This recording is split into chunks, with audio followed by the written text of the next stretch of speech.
E nós vamos conversar com a vice-presidenta da Confederação Nacional dos Urbanitários, Fabíola Latino Antezana. Bom dia, Fabíola. Bom dia. Fabíola, ontem o Tribunal de Contas da União adiou a decisão final sobre a privatização da Eletrobras após um pedido de vista do ministro Vital do Rego e com isso está paralisado, pelo menos por enquanto, o projeto de venda do controle da estatal tocado pelo governo de Jair Bolsonaro. Como é que você analisa essa decisão? Olha, em verdade, assim, a gente tinha muita, enquanto hereditários e conhecedores do processo, nós tínhamos muita expectativa de que fosse feito um pedido de vistas dentro de um processo em que não houve discussão, né, do que é exatamente a modelagem dessa privatização. Nós entendemos que o Tribunal de Contas da União, ele não vai definir a política sobre se privatiza ou não, mas ele tem que se atentar aos aspectos de legalidade e de constitucionalidade que estão presentes nesse processo, né?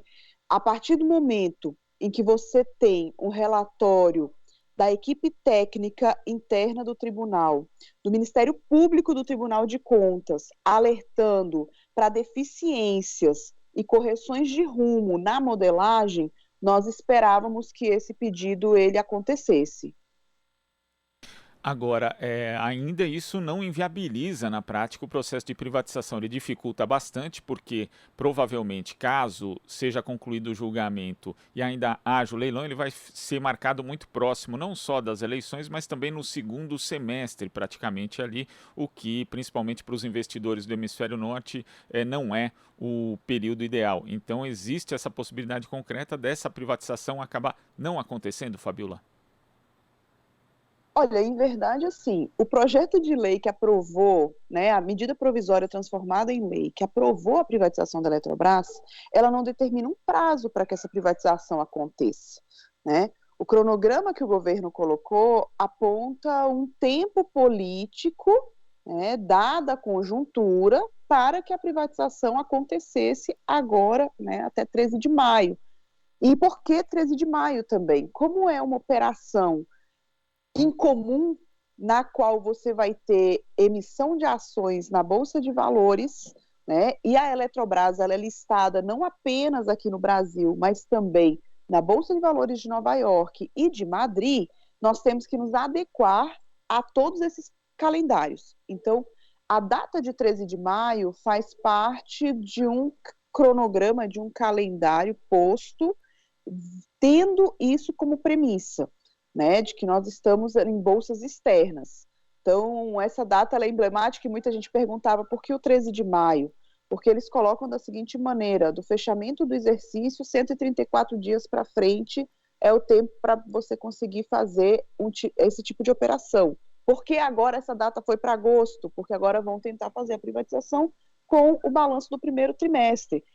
Se fechar esse período, eles vão poder fazer para frente. Acho que a única coisa que pode fazer com que a privatização não aconteça de fato e de direito é uma nova tomada do poder legislativo, né? Uma nova decisão do poder legislativo. Enquanto isso não acontecer, a Eletrobras, por lei, ela poderá ser privatizada a qualquer momento. Né? Acho que essa é uma coisa que tem que ficar muito clara. O governo o tempo inteiro dizendo, não vamos conseguir privatizar, não vamos conseguir privatizar. Não vão conseguir nessa janela, mas não tem nada que impeça que se consiga na segunda, ou na terceira, ou no próximo ano. Aí apenas se tiver uma mudança no cronograma legislativo, né, na questão governamental. Agora, sobre a possibilidade, inclusive, de reverter essa privatização caso ela seja concluída, o ex-presidente Lula já deu declarações sinalizando para isso que, caso seja eleito, poderia, na verdade, fazer um processo de restatização da Eletrobras. Só que, para diminuir esse risco, o Ministério da Economia acabou colocando no modelo um dispositivo que é chamado de pílula de veneno, poison pill, né, que se algum acionista atingir mais de 50% dos papéis da companhia, vai ter que fazer uma oferta para outros investidores investidores comprando as ações por valores totalmente absurdos, né? Que 200% maior do que a mais alta cotação dos últimos 504 pregões, o que na prática inviabilizaria ali uma eventual restatização. E muita gente chamando isso de cláusula anti-Lula. Eu te pergunto, Fabiola, isso é uma cláusula anti-Lula ou uma cláusula anti-Brasil? Olha, é uma cláusula anti-Brasil, porque quando a gente analisa esse projeto, né, nenhum país do mundo que tem características parecidas com a do Brasil, de uma matriz hidrelétrica, de uma matriz energética baseada em hidrelétricas, ela privatiza o seu campo, principalmente de geração, né, porque está associado não apenas à geração de energia elétrica, mas também aos usos múltiplos da água. Então, nós temos aí exemplos como Estados Unidos, como Canadá, que detém toda essa matriz na mão do Estado. E Canadá, inclusive, teve um processo de tentativa de privatização que não foi para frente devido a uma consulta pública, né, com a sociedade, perguntando se a sociedade tinha interesse em privatizar esses ativos. E hoje, quando a gente pega as pesquisas e os brasileiros se colocam contra a privatização especificamente da Eletrobras, 56% dos brasileiros hoje são contra a privatização da Eletrobras. Isso é muito significativo, porque nós vemos experiências de privatização no setor elétrico onde todo o impacto acaba recaindo em cima de quem? Em cima dos consumidores, né? Com o aumento na tarifa de energia, com a piora na prestação do serviço. Então, esse tipo de cláusula é uma cláusula anti-Brasil, né? Nós temos aí determinações de demonstração de qual é o impacto tarifário para a sociedade de forma clara e ampla. O próprio Tribunal de Contas da União deu essa determinação ao governo. Isso não foi feito. E por que eles querem esconder o impacto tarifário para a sociedade? Seja o impacto tarifário na nossa casa, seja o impacto tarifário que vai atingir a indústria e que, claro, depois vai vir atingir a nós enquanto consumidores, né? Então, isso é uma cláusula anti-Brasil, sem dúvida. E quando você fala dessa questão do uso da água, né, que hoje a gente tem um panorama mundial que quem controla a água tem muito poder e com a possível escassez de recursos hídricos no futuro isso vai ser ainda mais determinante, de fato não é só uma questão da geração de energia, né, Fabiola, porque isso interfere em outras coisas, desde a segurança das barragens até o uso da água na própria agricultura. Então quem tomar o controle da Eletrobras vai ter o controle sobre tudo isso. Sim, exatamente. Nós temos, em verdade, no modelo do setor elétrico, o operador nacional do sistema, que já é um ente privado, que regularia essa questão das águas. E ele tende a regular, de fato, ele faz essas determinações para as entidades de geração, independente dela ser pública ou privada. Mas o que nós percebemos, né, e analisando todo esse processo de judicialização do setor elétrico, que quando vem uma determinação do operador nacional do sistema, em que você tem uma diminuição de energia elétrica para que esses recursos de água possam ser usados para o uso múltiplo, né, como é o caso do que aconteceu em secas recentes, você diminui a geração de energia elétrica para que você tenha um reservatório que seja utilizado para agricultura, dessedentação humana. Nós temos os entes estatais atendendo a essa determinação. Nós temos entes privados questionando essa determinação e ainda colocando da seguinte forma: o meu produto é geração de energia elétrica, se eu não posso gerar, me indenizem. Então, é uma questão muito complicada, né? Quando dizem assim, não, a Eletrobras, ela segue as determinações do ONS, as geradoras privadas seguem a determinação do ONS. De fato, elas têm que seguir, né? Dentro da nossa organização de modelo de setor elétrico, nós temos que seguir. Mas o que vem depois disso depende da natureza do empreendimento. A estatal, ela tende a aceitar porque isso é o papel de uma estatal, ela não foi feita apenas para aquele negócio, ela tem que também prestar um serviço para o país. A privada já não entende dessa maneira, e aí vem as judicializações. E em relação justamente a esse papel que deve cumprir uma estatal, a Eletrobras é muito grande, tem empresas ali que constituem o sistema como a Chesf, a Eletronorte, e nesse aspecto são empresas que foram criadas ali originalmente para contribuir para o desenvolvimento regional. Então eu queria que você falasse a respeito do papel dessas companhias, principalmente nas regiões Norte e Nordeste, e também da experiência que nós já tivemos com a iniciativa privada tomando conta do sistema, como exemplo do Amapá, né, que tivemos apagões aí que foram muito sérios, trouxeram muitos prejuízos para a população como um todo.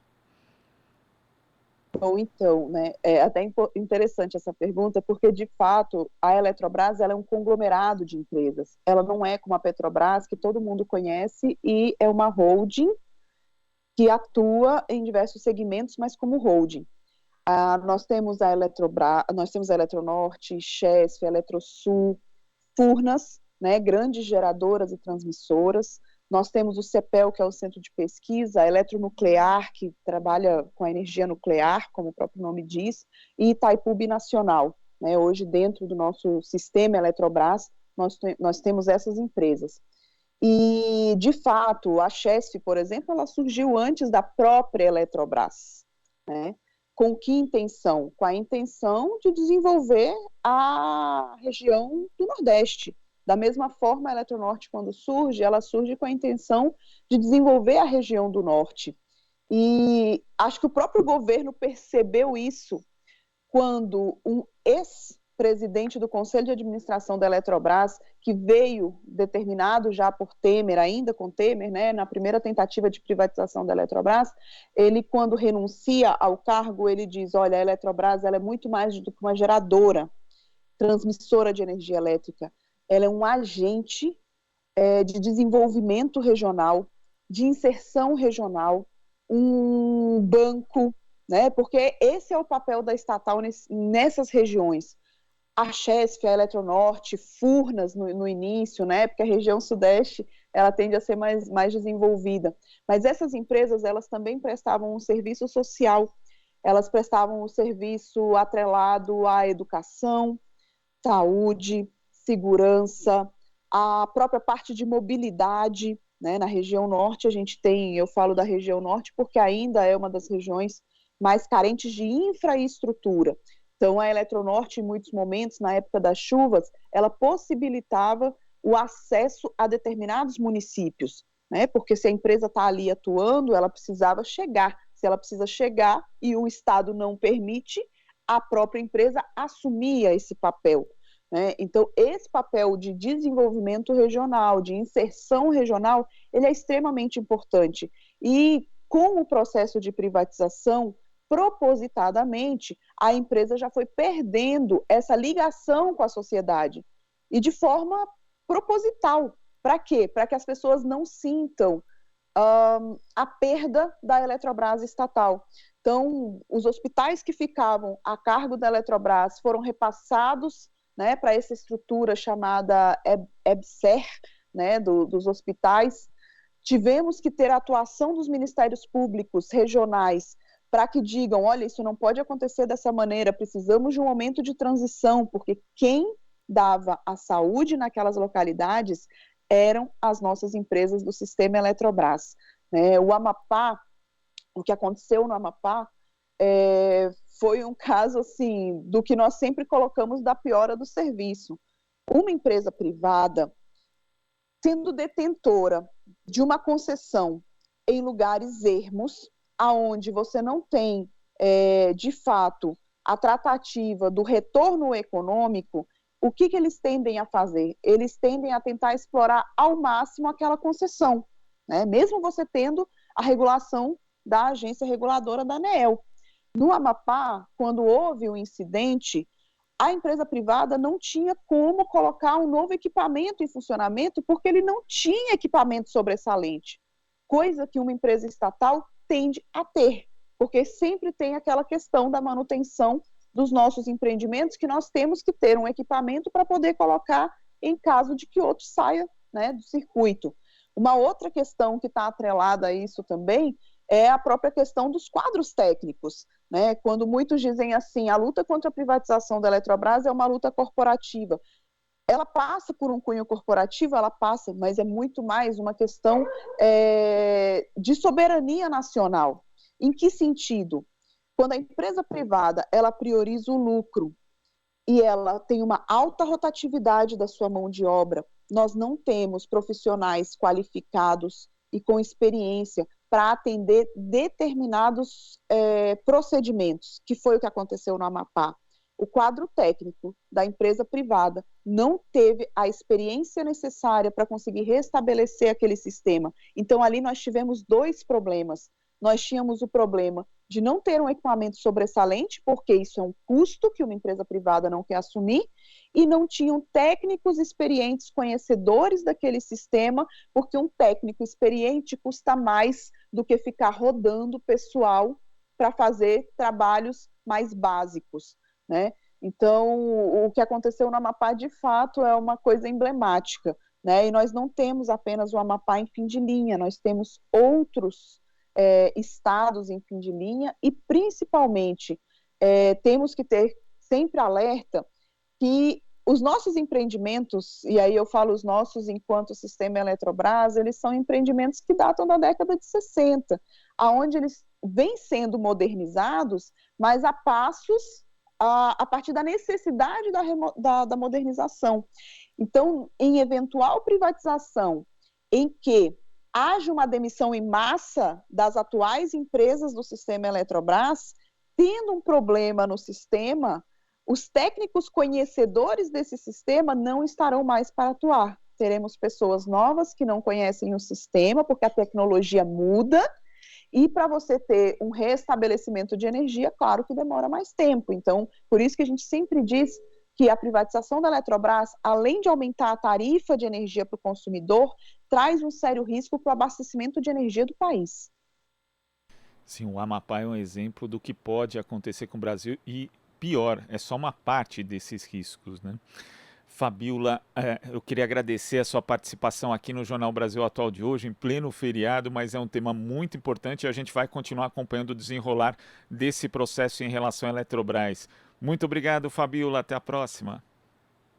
Obrigada, um bom dia. Bom dia. Conversamos aqui com a vice-presidenta da CNU, a Confederação Nacional dos Urbanitários, Fabíola Latino Antezana. Aqui você ouve as notícias que os outros não dão. Jornal Brasil Atual.